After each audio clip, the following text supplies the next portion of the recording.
Hello, welcome to the Viewpoint. I am Mamadou Burj.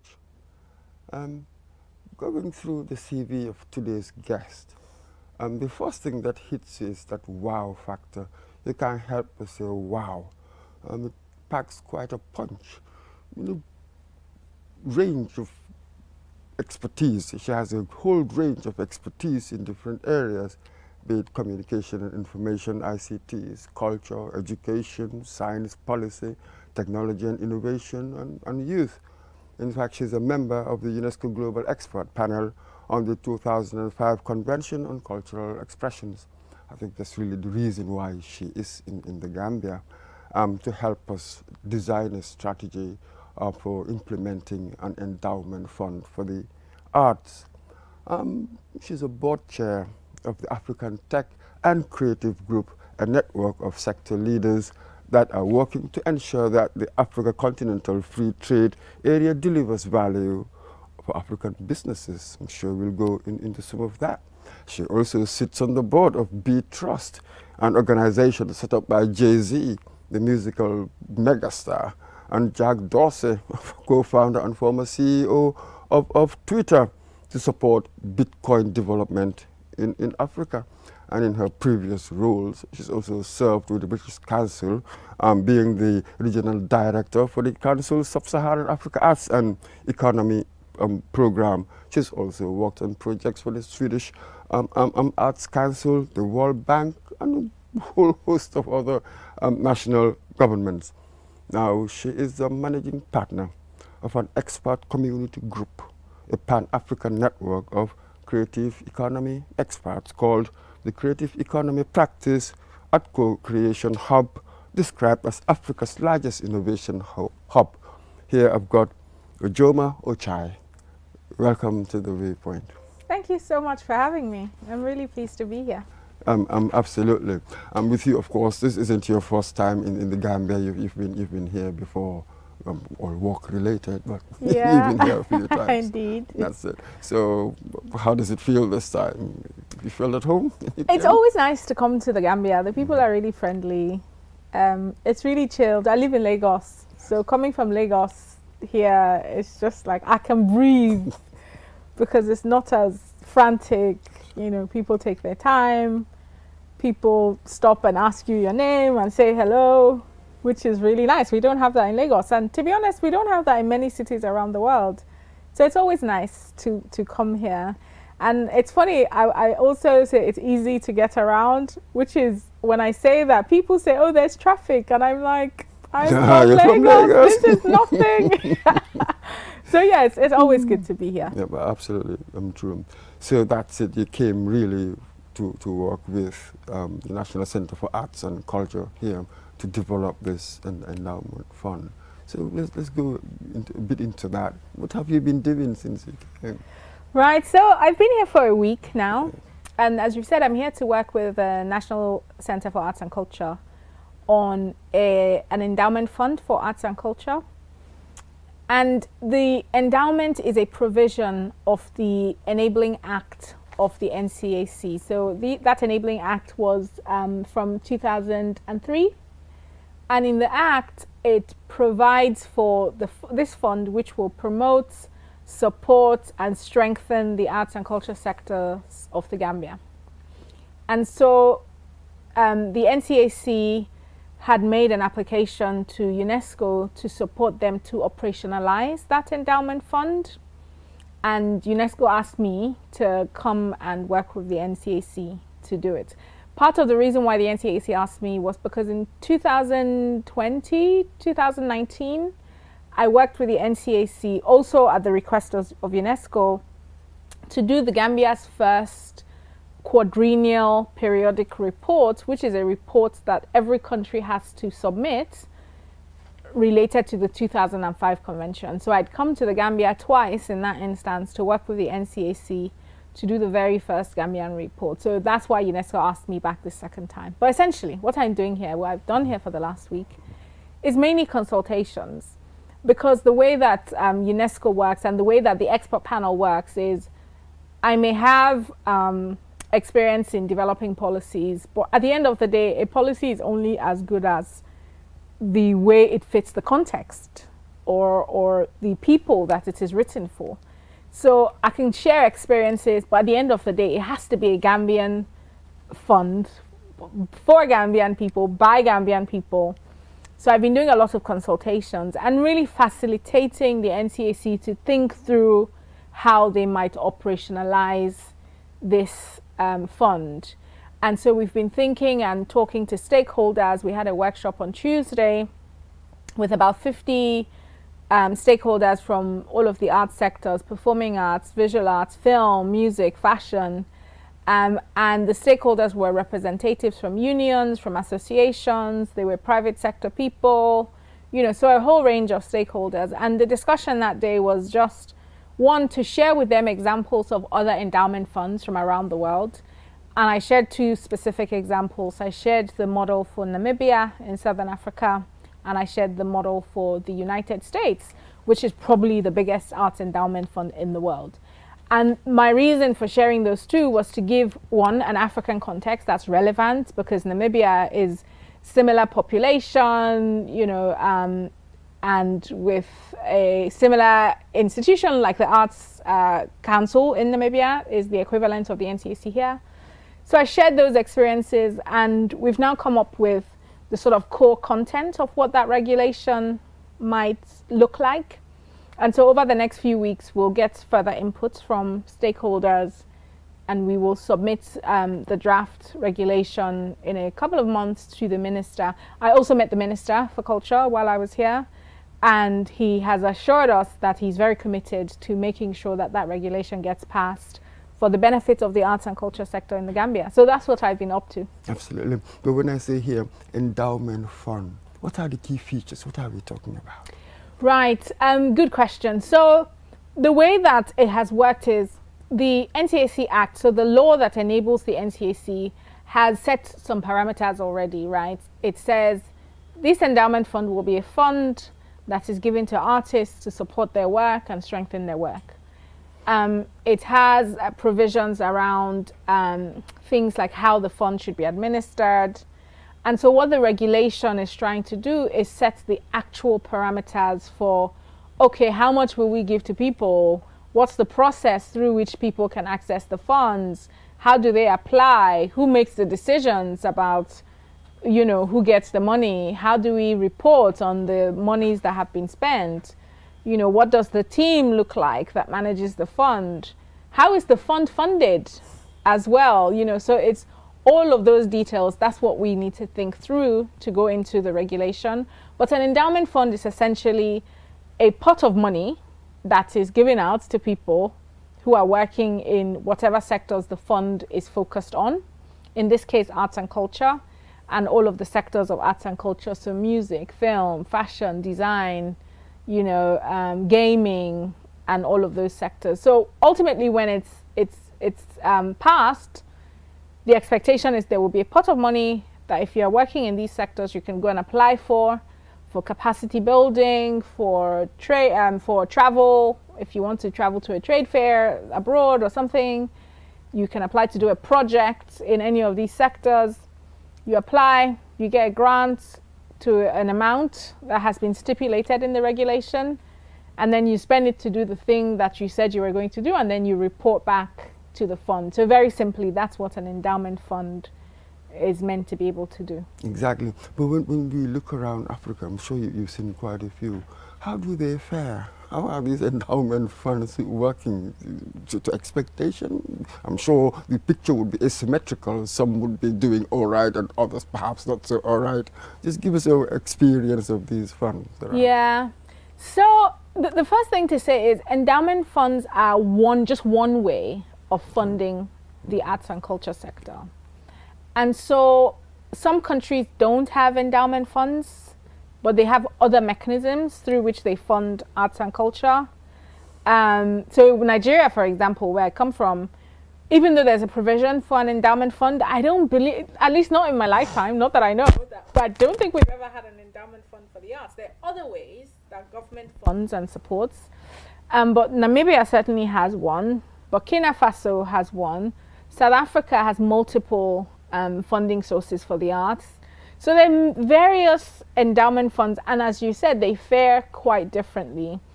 What they do where they work is that they enable artists to experiment and try out things that they would not otherwise be able to do if all of the funding were commercial. Because if you're taking a bank loan, for example, to do a project, you have to play it safe, right? Because you must return the money. And so you will only make a film that you know will sell, for example, based on, I don't know, historic films that have sold. So it doesn't allow you to try out new ideas, whereas funds like an endowment fund allow you to take a risk and try out a new aesthetic. It helps you try out a new style of filmmaking or tell a story that's you know, that maybe would not be told if it was commercial funding. So what endowment funds do is they enable that experimentation. And what experimentation does is that it strengthens the sector. Because if you're not able to experiment, it means you're not able to innovate. It means you're not able to improve, right? And so endowment funds tend to be catalytic where they work, and they stimulate a new way of working because people can take a risk. They can build their skills. They can travel and see other contexts, which is really powerful and educational. And so where it does work, that's what it does for the sector. And I really hope that that's what it can do here in the Gambia. I said, of course, here the eternal issue would be the funding bit. So, because government, just as you said with Nigeria, I think most of our governments wouldn't spend on that. So what have been sort of funding methods, I wonder, that have worked? So it's a combination of funding sources. In the workshop that we did on Tuesday, I gave an example of the endowment fund in the US. It receives almost $300 million from the US government every year. And obviously that's an outlier. It's by far orders of magnitude bigger than in other endowment funds that I've seen. But government is a typical funder of endowment funds. And I think the reason why governments fund the arts is because they recognize that the arts offer multiple benefits. They offer economic benefits because they create jobs and they create employment and they create wealth. They offer cultural benefits because it means that people can interact with their history, they can interact with their culture, they can interact with stories. And it's important that people interact with their stories because that's where our identity comes from, right? Like if we don't know our stories, how do we know who we are? You know, and anybody can show up and tell us a story about ourselves and we accept it because we haven't got a story or a narrative about who we are. So there's cultural value, there's social value because the arts enable dialogue, things that ordinarily we maybe can't talk about. We can talk about it because it's a film or it's music or it's a book, you know. So I think the case always for governments to fund the arts is because they offer all of these benefits. And these benefits are no different from the things that government is trying to achieve, right? In your national development plan, there are provisions there around employment, there are provisions there around economic growth. And so it's not like arts is here and economic growth is here. Arts can contribute to economic growth. In your national development plan, there are things around social cohesion. Again, it's not like the arts are here and social cohesion is there. Arts can contribute to social cohesion. So I agree that governments are not always able to, but I feel like the onus is on the stakeholders to continue to lobby and advocate for government. Even if they're not funding everything, they need to fund something because it does contribute to their aim. So that's one source of funding. In the NCAC Act, there's provision for the fund to go out and seek grants, funds from different types of institutions. And so we hope that whatever team is put in place to implement this fund will do that and seek international donor funding, development finance funding from African and other international funders. I hope that this fund can also tap into other funds. I know that you guys have an SME fund, for example. The arts organizations that are making films and making projects in fashion, they are SMEs. So I hope that this endowment fund can also tap into other existing funds. But you're right, one of the things that we spent the last few days really talking about is the source of the funds, because if we don't have that locked down, as we say, it's all well and good to write a nice regulation, but if there's no funding behind it, then it's not going to happen. But the idea is that there will be multiple sources of funding, but it's critical that one of those sources of funding is government. That's it, and it was good that you made the connection between the arts and development. Development is one thing, the arts another, and social cohesion and the arts, because you can just imagine a sort of ordinary common Momodu saying that the arts, we don't have much, we're not spending much on health, there's education, they give you a list of all of these obviously important sectors, but this is it, we tend to devalue the arts, we relegate the arts to a secondary consideration or tertiary. Quite interesting there. Absolutely, even with education. So the most in-demand skills at the moment are grouped under this thing called 21st century skills. In the workplace of the future, what are the skills that are going to be most valuable? And the skills include critical thinking, it includes communication, but one of those skills is creativity. And how do you teach creativity if you're not teaching the arts in primary, in early years education?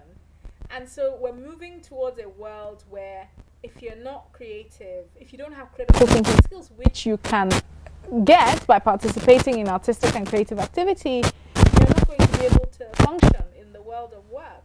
So even from an educational standpoint, the arts are critical. So yeah, you're right. You can't divorce the arts. It's not just a nice to have. If you look at any developed in quote society, the arts sectors and creativity are a pillar of those societies because they recognize the value of the arts in strengthening society. That's it, Ms. Ochai. Private sector involvement. I mean, of course, we know the government does its bit, but the private sector also, it helps a lot really for the private sector to be involved. So I wonder what the picture looks like, how much involvement do we have the private sector in the arts around the continent particularly? Right, so private sector funding of arts is, I would say, two broad categories, right? Mm-hmm. There's the philanthropy aspect and there's the investment aspect.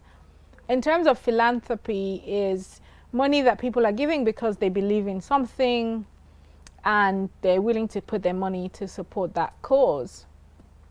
And they're typically not looking for money back, they're just looking for impact for the money to achieve some good.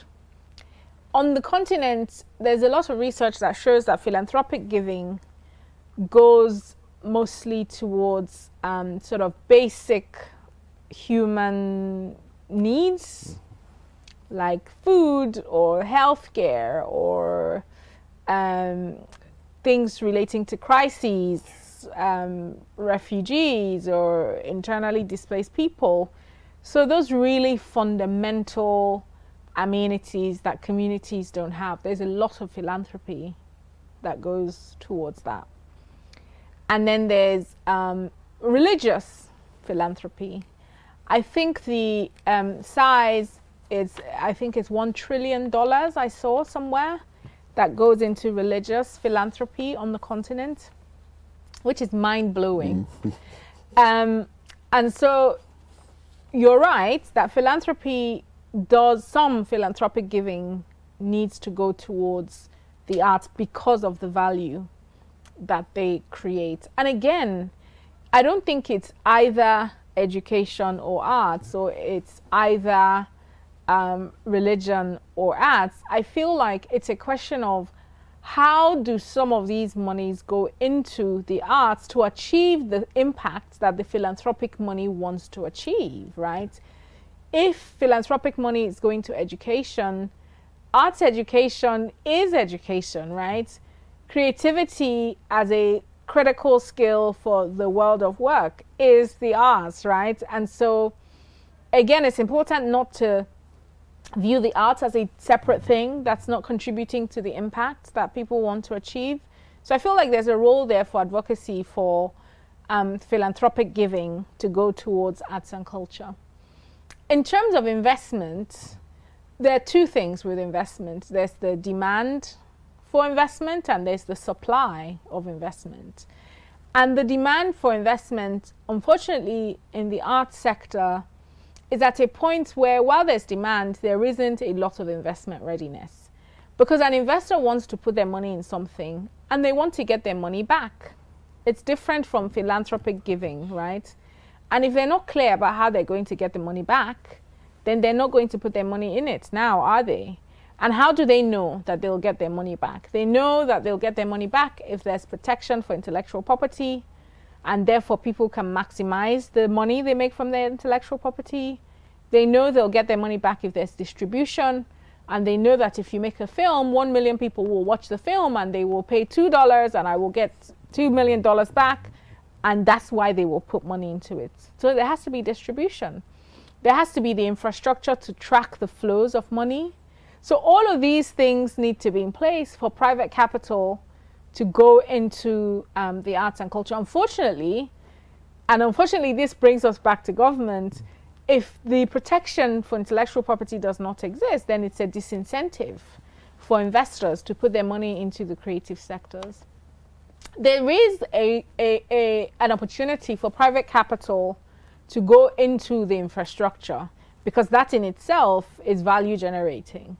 And I feel like that's also something that the Gambia will need to start to look at, the sector in the Gambia will need to start to look at, because if you look at the successful creative sectors on the continent, like Nollywood in Nigeria, or fashion and textile in Kenya and in Rwanda, there are private individuals that are putting their money into developing the infrastructure that the sector needs to function, and therefore they're able to make a return. So there's a role for private sector players, even within the creative industries, to invest in the infrastructure that makes their sector work, right? You can't have a film industry that's only made of filmmakers. There have to be people that know distribution. There has to be people that understand business models. There have to be people that understand finance, legal, all those things. And all those people are meant to be private sector players within the sector. So I think that that's also something that needs to develop for that value to be able to flow in and find a way to get the return that investors are looking for. That's it. So there must be a strategy for resource mobilization for an endowment fund, and that's really what you've been working on. So this is just the beginning, isn't it? Collecting ideas, and then afterwards it will take some time, one imagines, before things roll out. Yeah, absolutely. So this is the first encounter that we've had relating to the fund. The idea is that the fund, the draft regulation, will be presented to the minister in the new year, in Q1 of 2023. And then after that, it's a case of, you know, it has to go through the normal channels in the Gambia for developing regulation. It has to probably go to cabinets and then parliament, perhaps before it is passed. The different countries will have different approaches or pathways before a regulation is passed, but the intention is that it will get to the minister in the new year. Absolutely. So here you're let's broaden it out a bit, you're the managing partner of the Creative Economy Practice at Co-Creation Hub. What's that about? Tell us a bit about that. Right. So the Creative Economy Practice is a company, it's a private sector company that's interested in the development of the creative economy in Africa. And so we're also really interested in the application of technology to develop the creative sector. So we do, broadly speaking, I'd say 4 things. One is research.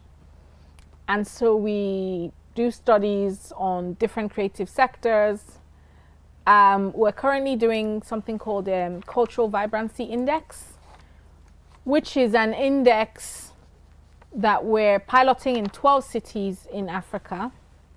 And for each of those cities, we're trying to measure what's the vibrancy of their cultural and creative industries based on the cultural infrastructure they have, the enabling environments they have, the talent and the skills provision, all of those things, so that we can say, you know, this city ranks this, this city ranks this, and then the cities that rank high can become inspiration for other cities to develop their own strategies and policies to make their cultural and creative industries vibrant.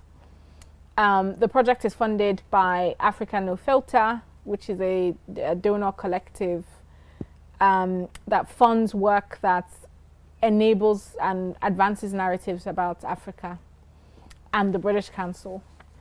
And so the first pillar of our work is research. The second pillar of our work is ecosystem development. And with ecosystem development, we're really interested in connecting people. In many of our creative industries and creative economies around the continent, there's a lot of fragmentation. And fragmentation causes inefficiencies in the markets. Because if you don't know where to find the services you need, if you don't know where to find the tools you need for your work, it costs time and money, and so it affects the productivity of companies. And so our ecosystem work is about aggregating information. We've got hubs in Lagos, in Nairobi. CC Hub has got a design lab in Rwanda as well. And the idea is that in these physical spaces, we can aggregate people working in the creative industries so that if you want to find talent, if you want to find opportunities, there's a central place where you go and that information is there. Those hubs also provide shared workspace so that people can work together, which allows them collaborate and connect, and it strengthens the ecosystem. We're also really interested in Pan-African ecosystems. So we like to connect people working across the continents to each other. So if somebody says to me, like I'm in the Gambia this week, and they say, oh, I want to connect with Nollywood in Nigeria, that's the kind of thing we like to do so that there can be more collaboration across the continent. And so one way that we do this is we do Pan-African meetups. We do projects. Most of our projects are Pan-African, so that if you're doing a 3-month training program with somebody from another country, you get to know them, you're likely to stay in touch, you're likely to collaborate, and we hope that over time that will lead to more trade and more partnership. So the second pillar is ecosystem development. The third pillar is investment readiness. And we run, and it's back to what I was saying before about attracting private capital into the creative economy. So we run programs that strengthen the capacity of companies in the creative industries to attract investment. So we do incubators, accelerators. Just yesterday, we had our first session for a Fashionomics Africa accelerator, which is funded by African Development Bank, through which we're supporting 2,000 people in a community to develop knowledge around how to do your business models in fashion, how to attract investment in fashion, how to use research, how to develop go-to-market strategies, all those things that a business needs to know to be successful. And the idea is that of those 2,300 300 businesses from around Africa get more tailored support. So we help them look at their business plans, we help them look at their investment decks, their pitches to investors. And at the end of the 8-week program, some of the fashion businesses will get access to, $20,000 in seed capital from African Development Bank. So those are the types of programs we run to build the capacity of creative industries companies to attract investment. We also do incubators. Last couple weeks ago, we finished a CreaTech accelerator, which was an accelerator for companies using technology, but in specific creative sectors. So we have people building software for fashion companies, for example. We have people building marketplaces for merchandise, for musicians. So all of the companies in the CreaTech Accelerator were tech companies, but tech companies focused on creative sectors. Again, the idea is that those companies can pitch. After the program, they're better able to pitch for investment, and they get investment, which allows them to grow. So that's the third pillar of our work. The final pillar of our work is two-pronged. We invest in CreaTech companies ourselves. And then the second pillar is we try and get other investors to invest with us in the creative industries by showing them that the creative industries are a viable asset class. And fintech is great, and edtech is great, health tech is great, but so is CreaTech if you're looking for sectors to invest in. So we do that investor advocacy by doing investor seminars, investor master classes, In fact, we've got an investor masterclass in Abidjan in November, and that masterclass is for bankers, it's for venture finance people, it's for private equity, even grant funders that want to invest and fund the creative industries, but they don't really understand how to do that. The masterclass is 2 days in Abidjan, and the investors can attend and they understand how the value chain works, how the value chains work in the creative industries, and the kinds of tools and instruments that they can use to fund the creative industries. And the workshop is open to investors and funders from around Africa who want to learn more about the creative industries and want to be able to invest. So that's what the creative economy practice at CC Hub does in a nutshell. Good point. Where we go for a short break. Thank you very much. Stay put. We'll be right back.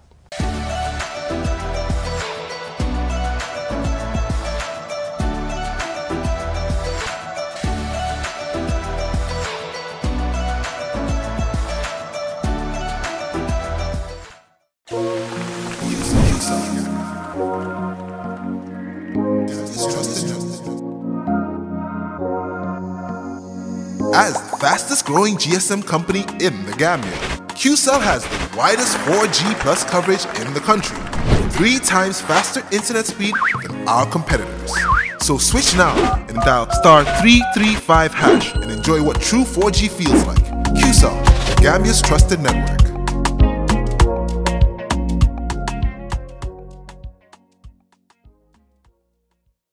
Q Money, the biggest mobile money service in the Gambia, has taken mobile banking to the next level. Now, you can link your Q Money wallet with your bank account. Yes, link your Ajib or EcoBank accounts with your Q Money wallet and get instant access to your cash anytime. No need to queue at the bank anymore. Transfer funds from your bank account to your wallet or your wallet to your bank account using Q Money Bank Link is the fastest, most secure, and convenient way to transfer funds between your wallet and bank account. For more information, call our customer care on 133. Q Money, Sunyu Kalpe. Terms and conditions apply.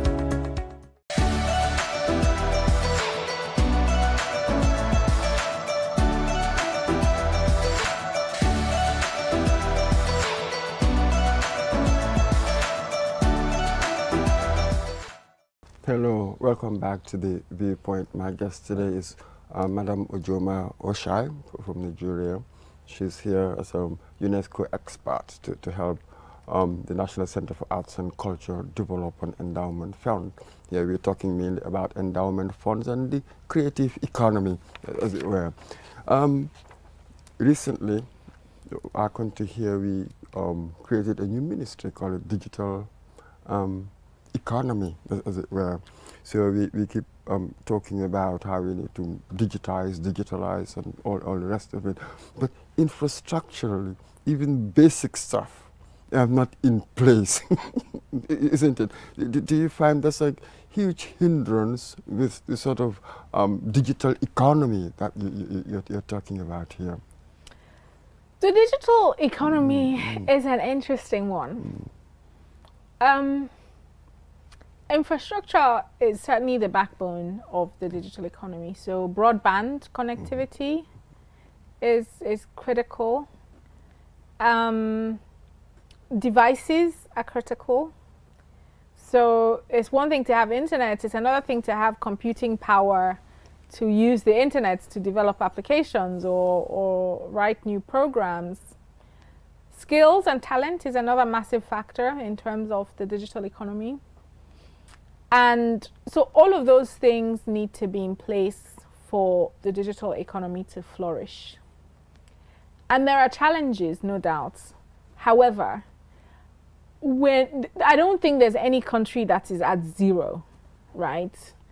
Even here in the Gambia, you have some internet, you have some connectivity, you have some bandwidth, you have some people that have the computing power. So I feel like if we can maximize the value that you can derive from what you do have in terms of skills, in terms of equipment, in terms of broadband and so on, you can start to nurture an ecosystem of people that see the value in that creative economy and therefore take the time to educate themselves and access opportunities to help them build the skills and access the tools that they need. And I say this because if you look at a country like Nigeria, if you're following the stats around investments into the digital economy in Africa, there's the sort of big four: Nigeria, Egypt, Kenya, and South Africa. And Nigeria being by far the most invested in. And that's a lot of international money that's coming into companies in the digital economy that are solving some type of problem. Whether it's a problem with education access, or whether it's a problem with health services, or whether it's a problem with public services or financial inclusion, all of these technologies are solving problems. If there's anything we have in Africa, it's problems. So it is an opportunity to use the technologies that are emerging to solve a lot of these problems. And so things like financial services, banking the unbanked, improving the services for people that are already banked, things like shopping, e-commerce, things like accessing medical care online or by the phone. There's so many innovations that technology enables. So I think it will be valuable for a country to think about the assets that it does have and how we can maximize those things as a catalyst to trigger additional investment, additional activity that then builds out the ecosystem for what is possible. So I hear what you're saying, that there's infrastructural problems, but I think there is still a kernel of something that can be built upon. Whether it's, and again, there are different levels of technology, right? SMS is technology. USSD, where you use a short code to check your balance, that is technology. So again, it's like, even the most basic technology, are we maximizing what it can do? Even if we don't have the artificial intelligence and the blockchain and the extended reality, even if we don't have that, are we using the basic ones that we have? How are we maximizing business models out of those ones? So I tend to look at it from an opportunity rather than a deficit perspective and say, what do we already have?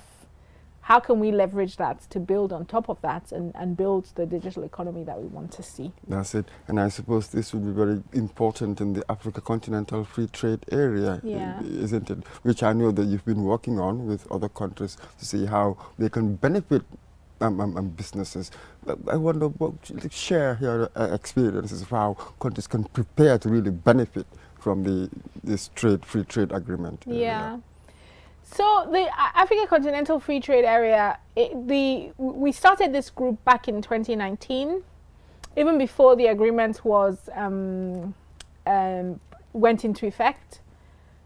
And it was a bunch of us. It started on Twitter, actually. So Bosun Tijani, who's the founder of CC Hub, he tweeted, "Oh, what are we doing on the continent about Africa Continental Free Trade Area in the digital economy? How are we going to benefit?" So a bunch of us responded, good question. I remember responding to Bosun on Twitter and saying, "Oh, I'd be interested to work on this, but only if you include the creative economy, because even though there's strong overlaps between the creative economy and the digital economy, they're not exactly the same thing." And so Bosun was coming at it from a digital economy perspective. And I said, "Oh yeah, if you put the creative in digital, I'm in." So anyway, we have this conversation on Twitter and we say, why don't we meet up somewhere and have a conversation about it? And so in August of 2019, maybe 40 people working in the digital economy and creative economy, we all went to Rwanda and met up in Rwanda for 3 days to brainstorm and understand, first of all, what is the Africa Continental Free Trade Area? Because at the time, lots of people didn't know what it was. Even now, people still are not quite clear what it's meant to be doing. So we had this brainstorm, and our conclusion was it's really important that our sectors, the digital economy and the creative economy where we work, one, are aware of the opportunities in the agreement, two, are able to maximize the opportunities. And very simply, what is the free trade area? it is simply that Africa becomes a single market, which means that a Gambian filmmaker, for example, where Gambia was your domestic market, with the free trade area in full effect, the whole of Africa becomes your domestic market. So all of those tariff barriers in terms of exports and imports are removed for goods and services that are originating on the continent. And I feel like that's really powerful, especially if you're in a country with a smaller population. Absolutely. You go from having a domestic market of 2 million people to a domestic market of 1 point something billion people. So that's the fundamental impact that the agreement will have when it's in full effect. And the idea is that 90% of goods and services that are being traded across the continent will all be traded as domestic. So it means that if you were paying export duties to export your goods to Nigeria, to South Africa, wherever, you would no longer have to pay, because all the African countries are considered as one domestic market. So that's just what it is. And essentially what the network is trying to do is making sure that we stay on top of the development of the agreement, so that when the protocols are being negotiated, we're in there, we're getting our voices heard, and when it's implemented in full, we're able to educate our members on how to take advantage and access new markets and new business opportunities. So that's essentially what we're doing through the network. Exactly. But perhaps the connection I wanted to make was that, well, today, as you said in our interview, when we covered your story on QTV, every sector you're into now, you need technology. Yeah. All businesses will be driven by the technology, isn't it? So I suppose that any country with a solid, good technological infrastructure, perhaps he may take more advantage of, you know, what is on offer. Indeed. With this free trade. Indeed. So the free trade area deals with tariff barriers, so like duties and the fees. Stuff like, yes. But there are lots of non-tariff barriers that affects trade. Yeah. Technology is one of them, but there are others. There's transport and logistics. There's standards that, you know, if you want to export some goods, they have to meet certain standards. If you're not able to meet those standards, then you can't export them. So I think skills are also another non-tariff barrier, because if you don't have the skills to produce a quality that the market wants to buy, or you don't have the skills in terms of understanding the trade agreements and what it allows you to do as a business. So there are a whole range of things, including technology, that need to be in place. But the thing about markets, I guess, is, and I always give the story of Nollywood. I feel like the reason that Nollywood has been so successful is it happened, the film started to be produced, and people watched it. And the more people watched it, the more films were produced. And the more people watched it, you see what I mean? Yeah. So it creates this cycle of value that keeps growing and growing and growing. So I feel like, despite the fact that the investment in the technology has not happened yet, the investment in the skills has not happened yet, when the market opens and people see the value, the exponential value that they can capture, it then feeds into a cycle that lets more people develop the skills that they need to do that continental trade, which then creates a cycle of increasing value. At least I hope that's what will happen. And so the starting point is maybe a bit from a low base, but there's certainly opportunity with the expanded markets. Absolutely. So far, from what you've seen around, how would you describe, can I call it the creative economy in this country? From what you've seen around, and you've been working with the NCAC, how does the picture look to you? What's happening here? So the creative industries here is interesting. There's certainly a lot of engagement. There are lots of people creating, whether it's crafts or music or, you know, content, film, television. I think there's lots of energy behind creation. For an industry to work, it needs an entrepreneurial ability. And I feel like that's a bit maybe missing here. I feel like one thing that does need to happen is people need to develop that business side of competence. To know that if I make a film, for example, making a film is the same as planting a crop of corn, and you harvest the corn and you leave it on your farm, right? That's the equivalent of making a film. If you don't sell it, if nobody watches it and pays you for it, then the cycle is not complete. And the skills to sell are different from the skills to make a film. And so I feel like it's the same with visual arts, it's the same with performing arts. The skills to make a play are different from the skills to sell a play and get people to buy tickets and extract value from that play. So I think that entrepreneurial aspect is something that needs to be worked on. I think also when you think about the value chain, again, creation is one part of the value chain. There needs to be distribution. There needs to be channels for consumption. There needs to be models for monetization. So I feel like, again, the creative part is the really bubbling part. But where's the distribution? Where's that capacity for people to consume? Where's that business model that says, if I make a song, here's how I'm going to monetize the song. I'm going to stream the song. I'm going to create merchandise that people will buy and help me get money. I'm going to license the song to 3 films. I'm going to license the song to 4 games. And all of these revenue sources will help me make money from that song. So those parts are missing. I feel like there's a lot of energy on the creative production side of things. There needs to be a lot more energy on the industry side of things that allows value to be created from the creative outputs. And so it'd be great if in the next couple of years, and even through this endowment fund, attention is really paid to that aspect of the business side of creativity. That's it. So you've got different actors, as you said, to create an industry, because here we tend to see artists, be it musicians or whoever, they just have their little group, they just focus on one particular aspect, perhaps, of the business than the other aspects as well. So we have to do that in a group, isn't it? There must be lots of teams, as it were, to deal with that. So that's an interesting one. Yeah. Absolutely. And I always say to people, the brain for being an artist is not the same brain for being a business person, unless you're Jay-Z, of course, and you can do both. Yeah.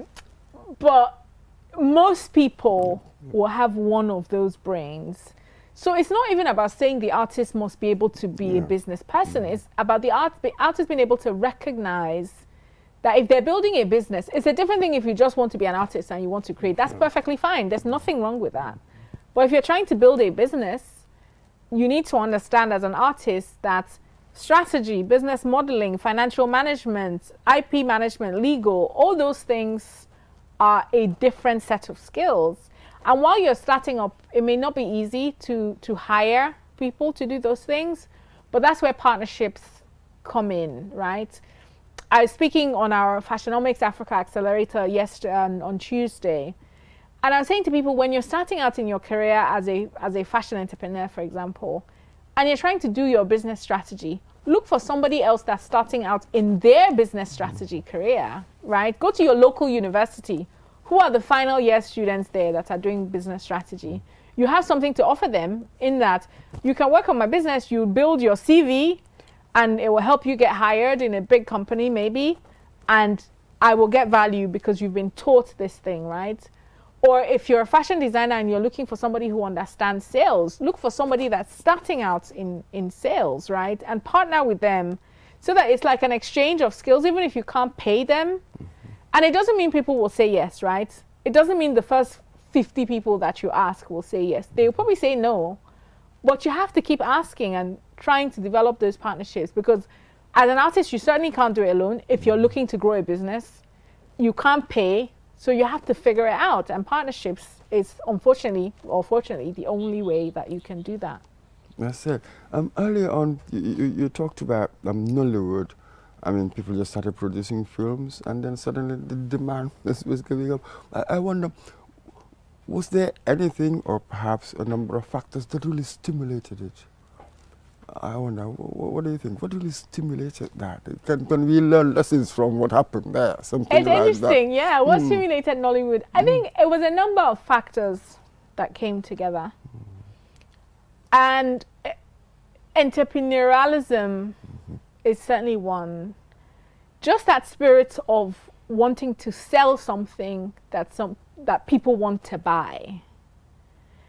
And I think it's critical for a creative industries that wants to succeed is you must have people in that sector that want to sell something. They're clear in their heads that they're selling something. And if you're selling something, there must be a buyer, and you're responding to what the buyer wants to buy. And you can get them to pay, and you can get money from it. So I feel like that's a mindset thing that worked for Nollywood, in that the early pioneers were really clear about their business model. They were clear about their products. They were clear about who was buying and their markets. And that really stimulated the early days. I think another thing that happened was Nollywood really took off at the point where analog was giving way to digital. So we come back to technology, right? Now that technology, we probably don't think of it as technology anymore, but the reality is it was in the late 90s, there was that changeover from sort of film to digital, which made filmmaking a lot more accessible. And so Nollywood, at a time where the rest of the more developed film world was clinging to the old technology of film, which was less accessible both to filmmakers and to audiences, Nollywood really embraced digital filmmaking, which meant that the cost of filmmaking was drastically reduced because digital was a lot cheaper in terms of making the film. But also the cost of selling and reaching audiences was much cheaper because you didn't need cinema infrastructure. People could watch it at home, right?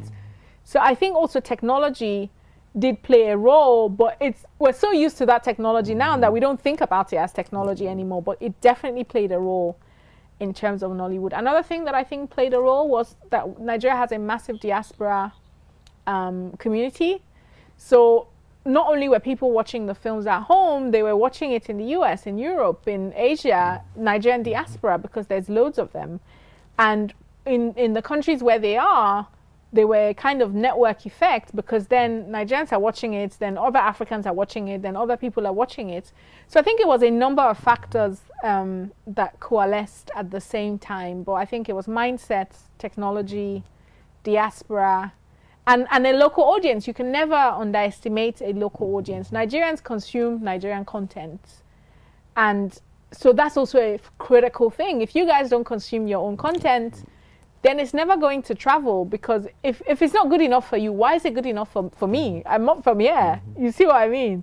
So I feel like there's also that local audience and getting the local audience to consume. One thing that not many people know is that Nigerian music in the I want to say late 90s, about the same time, there was a broadcasting act that put a content quota on broadcast channels, where 70% of content had to be local. We have a similar thing here. Yeah, which is not implemented, no. I hear. But in Nigeria, it was implemented. And so growing up in Nigeria in the 90s, we listened to American hip hop and R&B, and you would go to a party and that's all you would hear. But with the content quota, people now had to play Nigerian content, which stimulated the demand for Nigerian content, because the radio stations, the TV stations, they had to find the content, so they went and looked for the content. Excellent. And so people started to consume on radio Nigerian music. And of course, over time, those Nigerian musicians started to gain an offline, off-radio audience. So it meant they started to do concerts, they started to do shows. It meant they gained popularity, they started to do brand endorsements. And because they were doing shows and brand endorsements, radio wanted to play them more. And it comes back to that cycle that I'm talking about. So regulation also does have a place to play, a part to play in stimulating local consumption. Fantastic. We've come to the end. Really enjoyed that discussion a lot. Learned a lot about the creative industries and digital economy. Thank you very much there, Ujoma Ochai. It was fantastic talking to you today. Thank you so much for having me. I've had a good time and a good end to my trip this time to the Gambia. Yep, absolutely. And thank you, viewers, for joining us. Until next time, I'm Mamudu Bochi. Goodbye.